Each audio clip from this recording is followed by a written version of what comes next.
Halo, kita jumpa lagi di channel Welina Sembayang Official. Kita kembali membahas materi. Kali ini kita akan membahas materi tentang abortus.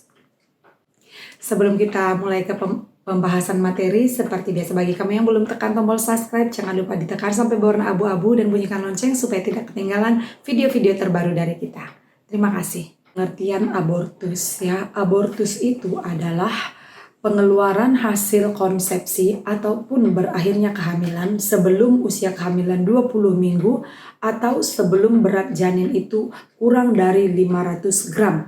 Artinya janin itu belum mampu untuk hidup di luar daripada kandungan. Nah, itu adalah pengertian abortus. Nah, di sini saya akan menerangkan beberapa pembagian daripada abortus ya. Pembagian dari abortus itu kalau berdasarkan kejadiannya itu dibedakan menjadi dua, yaitu abortus spontan dan abortus buatan.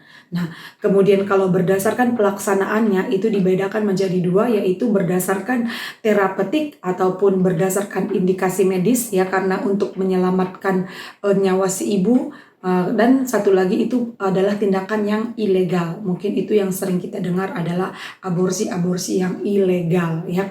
Dan berdasarkan gambaran klinis ataupun gejala kejadiannya abortus itu kita bedakan menjadi 6. Ini yang mungkin sering susah dibedakan ataupun suka kebalik-kebalik ya, karena berdasarkan dengan gejala ya, ataupun gambaran klinis dari abortus itu sendiri. Saya akan terangkan bagannya supaya lebih mudah untuk kita selalu mengingat pembagian daripada abortus ini. Yang pertama di sini dapat kita lihat bahwa jenis abortus itu adalah abortus imminens ataupun abortus yang mengancam ataupun sering juga disebut dengan istilah ancaman keguguran.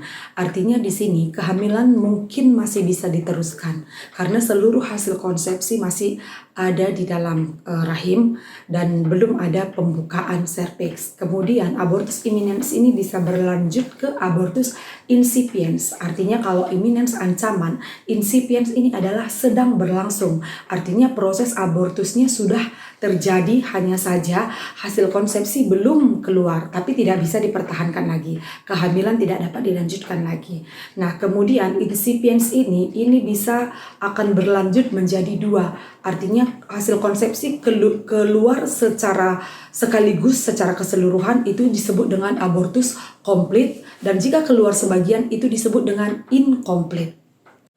Kemudian ada dua jenis abortus lagi, yaitu yang pertama itu adalah misset abortion. Misset abortion ini adalah di mana janinnya sudah mati di dalam kandungan, masih kurang dari 500 gram ataupun usia kehamilan kurang dari 20 minggu, tetapi belum ada keluar. Jadi seluruh hasil konsepsi masih tertahan atau tertanam di dalam uterus. Kemudian abortus habitualis itu adalah abortus yang berulang, berturut-turut terjadi 3 kali, lebih dari 3 kali tanpa diselingi dengan persalinan ataupun kelahirannya. Jadi abortus yang berturut-turut terjadi 3 kali.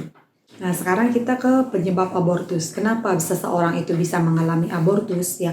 Itu ada dibagi menjadi 4. Yang pertama itu adalah karena faktor pertumbuhan dari hasil konsepsi itu sendiri. Itu mungkin karena adanya masalah ataupun kelainan. Yang pertama itu adalah kromosom. Kemudian bisa juga karena ada masalah pada endometrium ataupun dinding rahim ibu ya. Bisa juga karena ibu sendiri mengalami infeksi ya. Salah satu infeksi yang sering juga mengakibatkan abortus ini adalah infeksi TORCH ya, Toxoplasma rubella cytomegalovirus virus. Dan bisa juga karena obat-obatan ya, obat-obatan tertentu yang dikonsumsi ibu yang seharusnya tidak boleh dikonsumsi oleh wanita hamil. Kemudian bisa juga karena paparan radiasi. Nah, kemudian dari kelainan plasenta itu juga bisa terjadi karena infeksi ya, bisa juga terjadi karena adanya gangguan pembuluh darah, bisa juga disebabkan oleh DM ataupun diabetes mellitus, orang dengan sakit gula ya, dan juga pada kasus hipertensi. Nah, bisa juga karena adanya anemia ya, penyakit ibu, yaitu penyakit infeksi, anemia, dan penyakit kronis ya. Kemudian kelainan dalam bentuk rahim bisa juga karena mioma uteri, ya adanya riwayat miom ataupun uterus arcuatus di mana ada kelainan dari bentuk uterus Kemudian retofleksi ini juga masih kelainan dari bentuk uterus ya. Cervix incompetens ini adalah kelainan daripada cervix ya, kelainan daripada cervix ataupun leher rahim. Kemudian bisa juga karena bekas operasi cervix, itu adalah beberapa penyebab yang bisa mengakibatkan terjadinya abortus. Nah, beberapa jurnal terbaru juga yang saya baca, stres pada ibu selama masa kehamilan juga bisa memicu terjadinya abortus. Nah, sekarang kita akan membahas undang-undang yang mengatur tentang abortus ataupun tindakan abortus ini ya, yaitu aborsi. Yang pertama itu adalah di sini saya akan hanya membahas dua aja. Yang pertama adalah Undang-Undang KUHP ya, Kitab Undang-Undang Hukum Pidana pasal 346 itu menyatakan bahwa seorang wanita yang sengaja menggugurkan ataupun mematikan kandungannya atau menyuruh orang lain untuk itu diancam pidana penjara paling lama 4 tahun. Jadi artinya memang setiap tindakan aborsi ini ada hukum pidana yang mengaturnya akan dipidana selama paling lama 4 tahun. Tetapi ini adalah undang-undang dari KUHP, Kitab Undang-Undang Hukum Pidana, yaitu pasal 346. Nah, dari Undang-Undang Kesehatan kita akan lihat ya, dari Undang-Undang Kesehatan, Undang-Undang Kesehatan nomor 36 tahun 2009 pasal 75 ayat 1 ya. Di sini mengatakan bahwa setiap orang dilarang melakukan aborsi. Ya, di sini ayat 1 diterangkan bahwa setiap orang dilarang melakukan aborsi.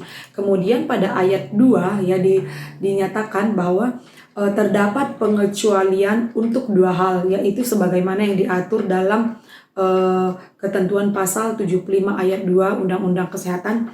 Nah, larangan sebagaimana dimaksud pada ayat 1 dapat dikecualikan berdasarkan indikasi kedaruratan medis. Artinya ini adalah abortus yang spontan ataupun yang tidak disengaja tadi ya. Dideteksi sejak usia dini kehamilan, baik yang mengancam nyawa ibu ataupun janin yang menderita penyakit genetik berat, cacat bawaan maupun tidak dapat diperbaiki sehingga menyulitkan bayi tersebut hidup di luar kandungan, atau kehamilan akibat perkosaan. Jadi kehamilan akibat perkosaan juga undang-undangnya bisa ya dilakukan tindakan aborsi yang dapat menyebabkan trauma psikologis bagi korban perkosaan. Artinya dapat mengganggu psikologis jiwa si ibu. Nah, kemudian pada ayat 3 ya, Undang-Undang Kesehatan pasal 75 ini pada ayat 3 diterangkan bahwa tindakan aborsi ini ataupun konselor ini haruslah orang yang kompeten dan berwenang. Tentunya dalam bidan ya, bidan tidak ada yang bukan di luar kewenangan bidan ya. Jadi aborsi tidak ada yang dilakukan oleh bidan kalau menurut undang-undang. Nah, itulah undang-undang yang mengatur tentang aborsi. Nah, di sini saya akan menampilkan bagaimana tindakan penanganan abortus ini berdasarkan jenis ya, karena setiap berbeda jenis tentunya penanganannya juga berbeda.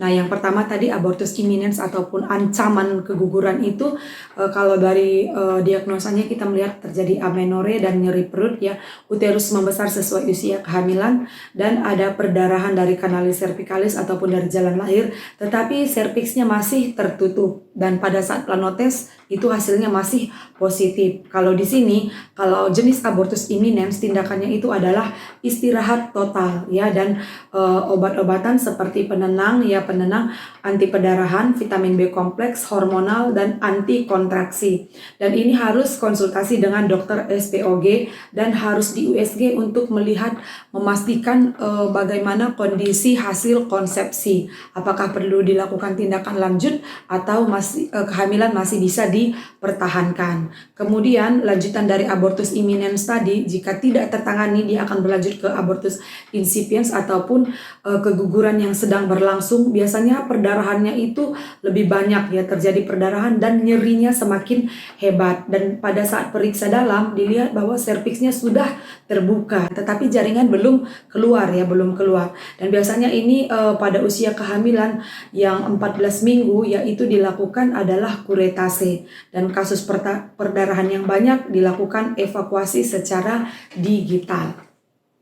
Nah, kemudian abortus incomplete di mana hasil konsepsinya sebagian sudah keluar dan sebagian lagi masih tertahan di dalam uterus atau di dalam rahim. Dan gejalanya ini biasanya terjadi perdarahan yang mendadak dan banyak dan dapat menjadi kegawatan, dan ini juga berpotensi terjadinya infeksi.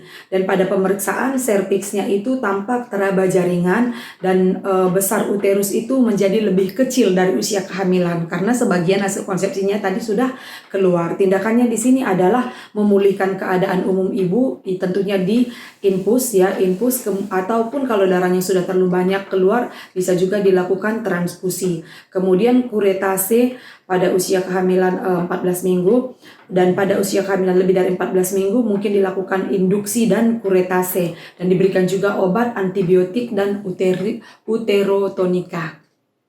Dan pada abortus komplit di mana seluruh hasil konsepsi itu sudah keluar, ya di situ pada pemeriksaan akan tampak bahwa uterus atau rahim mengecil dan perdarahannya itu sedikit ya, dan serviksnya tertutup. Nah, terapinya tidak ada tetapi harus konsul dengan dokter SPOG untuk memastikan kembali ya. Jadi itulah penanganan dari beberapa jenis-jenis abortus, tetapi harus diketahui bukan berarti abortus itu akan selalu melewati tahapan imminence dulu, kemudian incipience, incomplete, dan complete. Tidak, bisa saja abortus itu terjadi langsung complete ya, atau bisa saja abortus itu langsung incomplete atau incipience. Jadi dari sini kita akan bisa membedakan jenis-jenis abortus dari gambaran klinis ataupun gejalanya. Demikianlah pembahasan materi kita kali ini. Semoga bisa membantu dan menambah wawasan pengetahuan kita sekalian. Jangan lupa untuk tonton terus channel ini karena kita akan update terus video-video terbaru tentang soal-soal UKOM, uji kompetensi bidan, dan juga soal SKB dan juga materi-materi kuliah kebidanan. Terima kasih.